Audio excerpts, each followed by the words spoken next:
Everyone नमस्ते रेखाको किचनमा तपाईहरुलाई स्वागत छ। आज चाहिँ म तपाईहरुसँग हेल्दी ब्रेकफास्ट भेजिटेबल टाकोसको रेसिपी शेयर गर्न गइरहेको छु। मैले चाहिँ एउटै फिलिङमा दुईटा फ्लेभरको सस युज गरेको छु। अब चाहिँ हामी टाकोसको लागि डो रेडी बनाउनु पर्छ। मैले चाहिँ यहाँ 1 कप आटा लिएको छु। तपाईहरु मैदाको पनि बनाउन सक्नुहुन्छ। कम्ती नुन, 1 चम्ची तेल, यो सबै हालिसकेपछि कम्ती पानी हाल्दै नरम डो बनाउनु पर्छ। नर्मल रोटी बनाउने डो जस्तो बनाउनु भयो भने हुन्छ। पानी चाहिँ एकैचोटी नहाल्नुस् होला, कम्ती गर्दै पानी हाल्नुस् होला। एकैचोटी पानी हाल्यो भने फेरि गिलो हुन सक्छ। मेरो चाहिँ डो बनिएर रेडी भइसकेको छ। अब चाहिँ म यसलाई 15 मिनेटको लागि रेस्ट गर्न छोड्दिन्दै छु। यदि तपाईहरुकोमा टाइम छ भने यसलाई आधी घण्टा रेस्ट गर्नु पनि छोड्दिनु सक्नुहुन्छ। अब चाहिँ हामी टाकोसको लागि फिलिङ रेडी बनाउनु पर्छ। मैले चाहिँ यहाँ 2 चम्ची तेल लिएको छु, एउटा चप गरेको प्याज, मैले चाहिँ सबै भेजिटेबलहरुलाई चाहिँ चप गरेर नै राखेको छु। सिमी,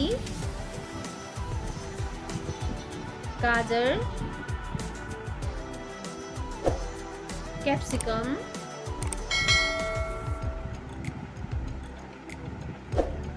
मकै, मैले चाहिँ मकैलाई चाहिँ अगाडि नै कम्ती नुन हालेर बोइल गरिसकेको छु। नुन, रेड चिली पाउडर,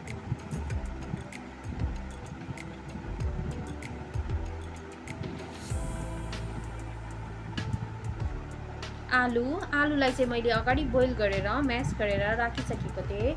मैले चाहिँ आलुलाई चाहिँ बाइन्डिङको लागि हालेको, हाम्रो भेजिटेबल बाइन्डिङ होस् भनेर। पनिर, यो सबै हालिसकेपछि स्लो फ्लेममा 2 मिनेटको लागि पाक्न छोड्दिनुस् होला।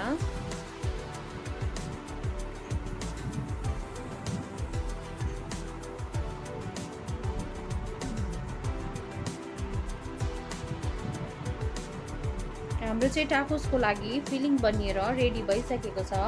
अब चाहिँ म हाल्दैछु यसमा धनिया। अब चाहिँ हामी डो चेक गर्नुपर्छ। डो पनि रेस्ट गर्नु राखेको 15 मिनेट भइसकेको छ। हाम्रो चाहिँ डो रेडी भइसकेको छ। अब चाहिँ हामी टाकोसको लागि रोटी बेल्नुपर्छ। मैले चाहिँ यहाँ एक वटा रोटी बेलेको छु। तपाईहरु एकैचोटी ठुलो रोटी बेलेर कुनै पनि बोटुकाहरू या ढक्नीहरूले राउन्ड शेप दिनु सक्नुहुन्छ। त्यसो गर्नुभयो भने छिटो हुन्छ। मैले चाहिँ राउन्ड शेप दिनुको लागि एउटा कन्टेनरको बिर्को युज गरेको छु। तपाईहरु बोटुका या यस्तै कन्टेनरको बिर्कोहरूले पनि बनाउन सक्नुहुन्छ।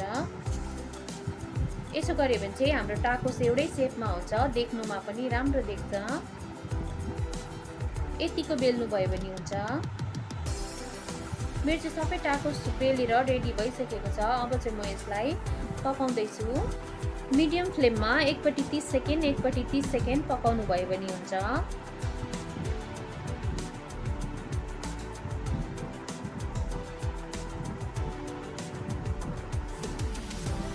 हाम्रो चाहिँ टाकोसमा हल्का बबल्स आउन थालिसकेको छ। हाम्रो एकपट्टि हाफ कुक भइसकेको छ। अब चाहिँ हामी यसलाई पल्टाउनु पर्छ।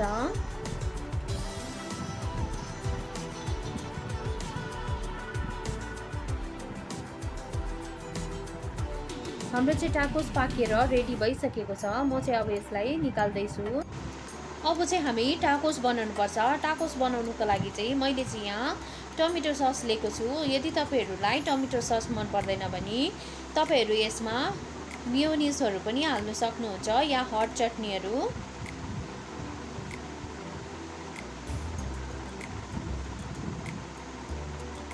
अब चाहिँ म हाल्दैछु यसमा फिलिङ।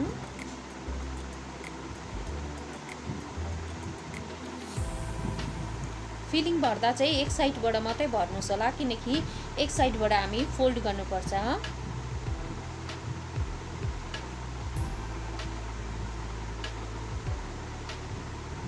यदि तपाईहरुलाई चीजहरु मन पर्छ भने यसमा चीजहरु पनि हाल्न सक्नुहुन्छ।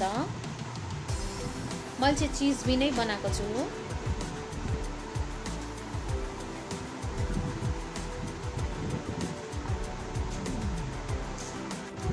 हाम्रो चाहिँ एउटा फ्लेभरको टाकोस बनिएर रेडी भइसकेको छ। अब चाहिँ हामी अर्को फ्लेभरको टाकोस बनाउनु पर्छ।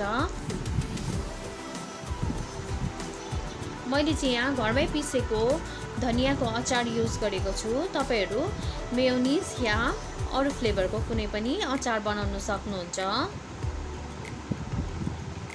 अब चाहिँ म हाल्दैछु यसमा फिलिङ हाल्दा चाहिँ एक साइडबाट नै हाल्नुहोस् होला। हाम्रो चाहिँ हट टाकोस पनि बनिएर रेडी भइसकेको छ। हेर्नुहोस् त कति सजिलैसँगले हामी एउटै फिलिङमा दुईवटा फ्लेभरको टाकोस बनाउन सक्यो। अब चाहिँ हामी यो टाकोसलाई पकाउनु पर्छ। मैले चाहिँ यहाँ प्यान तताइसकेको छु। अब चाहिँ म कम्ती घिउ हाल्दै प्यानमा ग्रिज गर्दैछु। अब चाहिँ म हाल्दैछु यसमा टाकोस।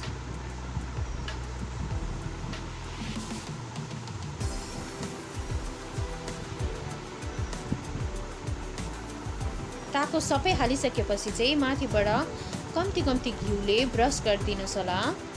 यदि तपाईहरूलाई घिउ मन पर्दैन भने यसमा तेलले पनि गर्न सक्नुहुन्छ।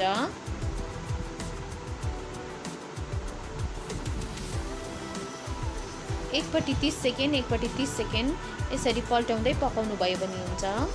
तपाईहरूलाई यो हेल्दी ब्रेकफास्ट भेजिटेबल टाकोसको रेसिपी कस्तो लाग्यो प्लिज कमेन्ट गर्नुहोस् होला। यदि राम्रो लाग्यो भने फ्रेन्ड्स अनि फ्यामिलीहरूसँग सेयर गरिदिनुहोस् होला। रेखाको किचनमा नयाँ हुनुहुन्छ भने प्लिज मेरो च्यानललाई सब्सक्राइब गरेर बेल आइकनको घन्टीलाई दबाउनु नबिर्सिनुहोस् होला। यस्तो मिठो रेसिपी तपाईहरूसँग लिएर आउने नै छु। तबसम्मको लागि बाई बाई, टेक केयर।